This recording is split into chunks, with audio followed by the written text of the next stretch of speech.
economy and central problems. Now, before proceeding into the central problems, let's see what is economy. System spread over a particular area reveals the nature and level of economic activities. मतलब वहाँ होने वाली activities का nature क्या है और economic activities किस level पे हो रही हैं. Level means whether on small scale और on large scale. How people earn their living. This basically means the kind of activity that people are doing to earn their living. वो कौन सी activity है जिसका use करके वहाँ रहने वाले लोग अपना घर चलाते हैं.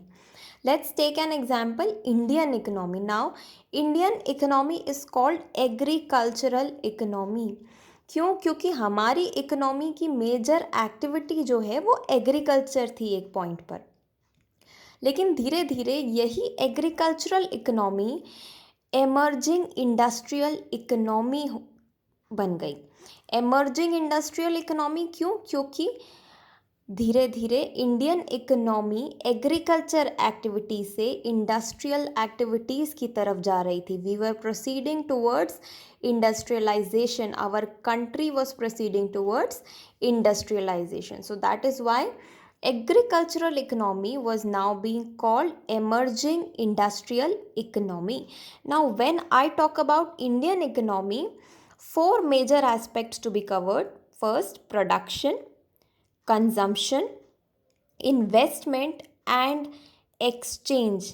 किस लेवल पे प्रोडक्शन हो रहा है, किस लेवल पे कंजम्पशन, किस लेवल पे इन्वेस्टमेंट्स और एक्सचेंज हो रहे हैं. Exchange basically means distribution of goods and services in that particular economy.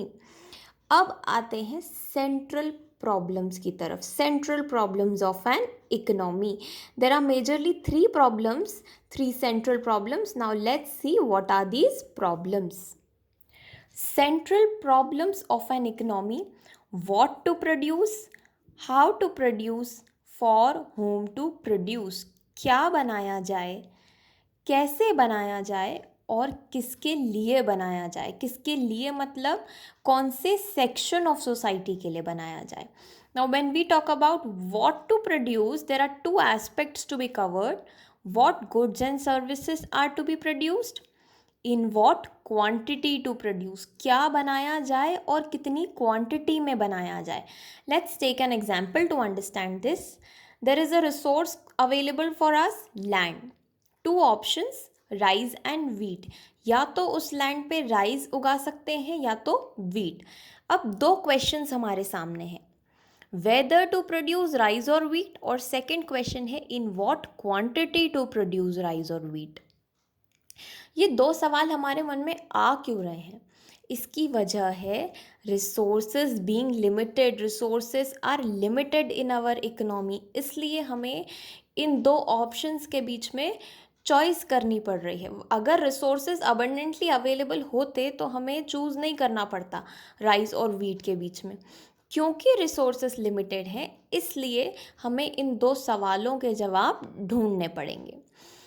एक इम्पॉर्टेंट पॉइंट और, if you increase the production of rice, production of wheat has to be compromised, and if you increased the production of wheat, production of rice has to be compromised. दोनों में से किसी एक को compromise करना पड़ेगा अगर आप किसी एक का प्रोडक्शन बढ़ाते हैं. तो अगर राइस का प्रोडक्शन बढ़ाएंगे तो वीट को कम करना पड़ेगा, और अगर वीट का प्रोडक्शन बढ़ाएंगे तो राइस के प्रोडक्शन को कम करना पड़ेगा. ये है प्रॉब्लम what to produce. अब नेक्स्ट प्रॉब्लम आती है how to produce.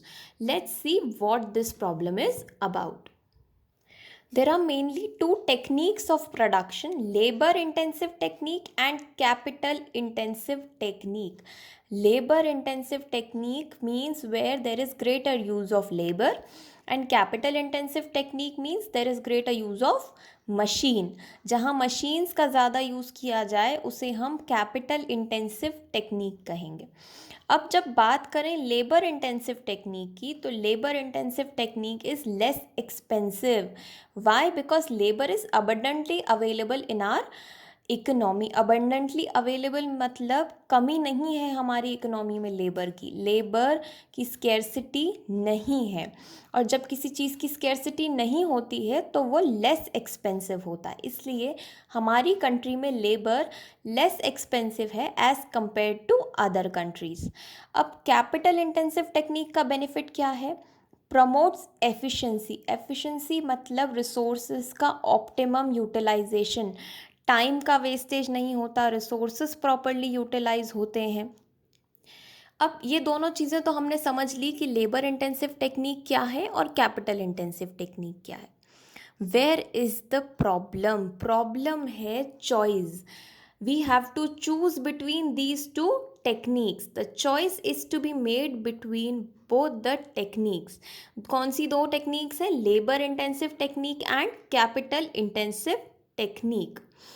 This becomes a problem because producer wants to minimize cost and maximize efficiency. Producer wants to reduce its cost. Producer चाहता है कि उसका कम से कम खर्चा हो और उस कम खर्चे में एफिशिएंसी मैक्सिमम हो.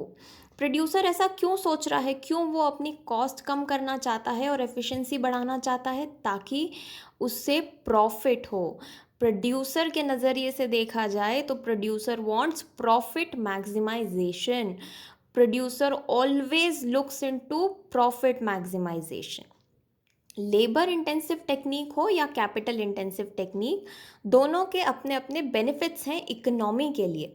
Labour intensive technique reduces unemployment and capital intensive technique increases growth बढ़ेगी जब आप न्यू टेक्नोलॉजी का यूज़ करोगे, कैपिटल इंटेंसिव टेक्निक्स का यूज़ करोगे. और अनएम्प्लॉयमेंट कब कम होगी? जब आप लेबर इंटेंसिव टेक्निक्स का यूज़ कर रहे हैं. ये थी हमारी second problem, how to produce. Now let's proceed towards our third and last problem. For whom to produce. Now this problem again has two aspects, factorial distribution and interpersonal distribution. Factorial distribution covers the income share of factors of production. Factors of production क्या हैं? Labor, capital, land. For labor there are wages, for capital interest, and for land rent. When we talk about interpersonal distribution, means income share of individual और household in a society. एक individual या एक house hold के पास society में income का कितना share available है. अब एक सवाल है, whether allocation of resources is equal और नॉट.